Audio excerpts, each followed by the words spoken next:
हुड्डा का जिक्र विपक्ष अमूमन सड़कों पर भी कर रहा और भूपेंद्र हुड्डा साहब ने इस बात का जिक्र भी किया। आपको लगता है कि गंभीर मुद्दा बन सकता है इस बार ये सदन में?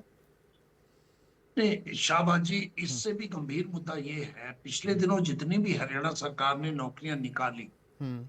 और उनमें जिस ढंग से जितनी पोस्टें थी, हम्म। उन पोस्टों से 20% लोगों को सिलेक्ट किया।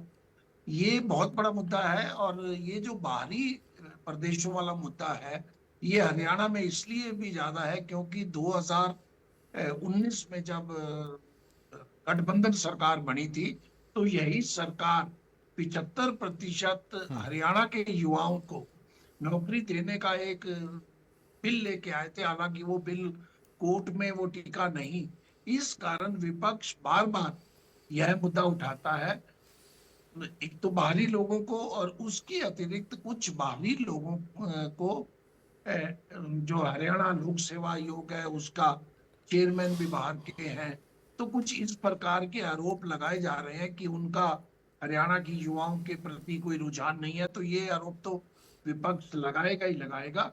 एक चीज, आपने जो लाडो लक्ष्मी स्कीम के बारे में जो बात कर रहे थे, हम्म। लाडो लक्ष्मी स्कीम जो अभी 10 लाख महिलाओं को हरियाणा सरकार जो देने की बात कही है, जिसमें 1 लाख से कम आयु वाली जी। लगभग 6-7 लाख महिलाएं और उसके अतिरिक्त जिनके बच्चे 10वीं और 12वीं में पढ़ते हैं, विपक्ष इसको भी मुद्दा बनाएगा। क्योंकि सभी महिलाओं के लिए कहा गया था। अगर इन महिलाओं को 10 लाख महिलाओं को भी 2100 रुपया दिया जाता है, तो 2100 का मतलब है 12 महीने में लगभग 25,000 रुपया एक महिला को दिया जाएगा। और 10 लाख के लिए 2500, 10 लाख के लिए 2500 करोड़ रुपए चाहिए। जबकि पिछली बार लाडो लक्ष्मी स्कीम पर 500 करोड़ रुपए ही बजट में रखे गए थे। मैं बजट हरियाणा सरकार के सामने, हरियाणा के वित्त मंत्री, हरियाणा के मुख्यमंत्री के सामने, बजट जो है वो बड़ी क्राइसिस है। बजट का बजट हमारा पिछली बार, अगर सही फिगर मैं आपको बता दूं तो जी। 2,05,017 करोड़ 29 लाख का बजट था। इसमें से एक बहुत बड़ा हिस्सा जो था, बहुत बड़ा हिस्सा सोशल जो हमारी जिम्मेवारियां हैं उन पे चला गया था। उसके अतिरिक्त 72,000 करोड़ रुपए की राशि तो हमारी जा रही है रीपेमेंट प्लस ब्याज पर, जो सबसे बड़ी है। और हमारा जो बढ़ता हुआ ऋण है, इस बार मैं आपको पहले भी बताया था, इस बार 2.25 लाख करोड़ का बजट होगा, जिसमें से 80 से 85 हजार जो है हमें रीपेमेंट पे खर्च करना पड़ेगा। 16,000 करोड़ हमें पेंशन पे खर्च करना पड़ेगा, कर्मचारियों की पेंशन।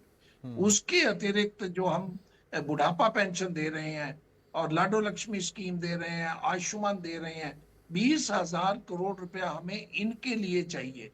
आयुष्मान को लेकर पिछली बार हरियाणा में 3 बार कम से कम चिकित्सकों ने, पूरे स्टेट के चिकित्सकों ने हड़ताल की, क्योंकि हरियाणा सरकार के पास बजट नहीं था। जिसके बाद 11 जो सेवाएं हैं वो प्राइवेट अस्पतालों से वापस ले ली और हमारे सरकारी अस्पतालों में वो जो है उसकी सुविधाएं नहीं है। यह भी एक बड़ा मुद्दा बनेगा। इसके अतिरिक्त नशा, बेरोजगारी, कैंसर, ये 3 जो मुद्दे हैं इस बजट में आप देखेंगे बहुत बड़े मुद्दे बनेंगे। सरकार को, मैं बार बार कह रहा हूं, सरकार को अपने जो खर्चों में कमी लानी होगी।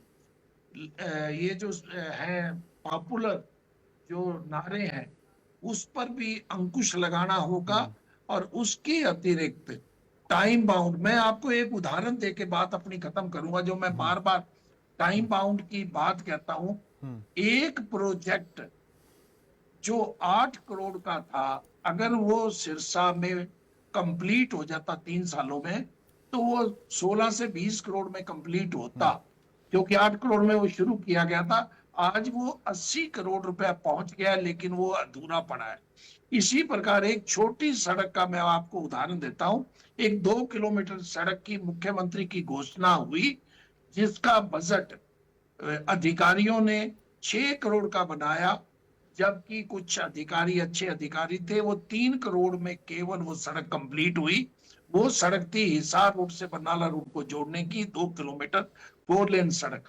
तो कुछ इस प्रकार की चीजें उच्च अधिकारियों को, कम से कम जो वरिष्ठ आईएएस अधिकारी हैं, जो काम करने की जिनमें शक्ति है, उनको प्रभारी बनाकर, मुख्यमंत्री की घोषणाएं बहुत बाकी पड़ी हैं।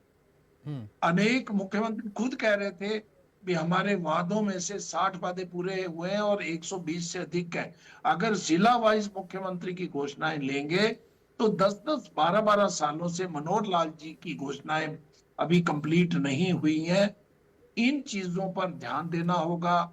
बजट को कंजर्वेटिव रखते हुए आप हरियाणा का विकास कैसे कर सकते हो, इसकी तरफ हरियाणा सरकार को ध्यान देना होगा, ताकि आप लोगों को लोभ लुभावन चीजों को छोड़ें, जिनको जरूरत है उनको मदद करें। और लाडो लक्ष्मी स्कीम में भी आपने अगर ये जो रखा है 10वीं और 12वीं वाला, इस पे बहुत ज्यादा शोर मचने वाली बात है, उसकी जरूरत नहीं थी। आप सभी बीपीएल महिलाओं को कम से कम अगर दें, अगर आपने वादा किया है, तो ये चीजें कुछ सरकार को बदलनी होंगी ठीक सर। और कुछ सरकार को सख्त कदम लेने होंगे। ठीक है, सरकार को कुछ सख्त कदम भी लेने होंगे। गुरजीत, मैं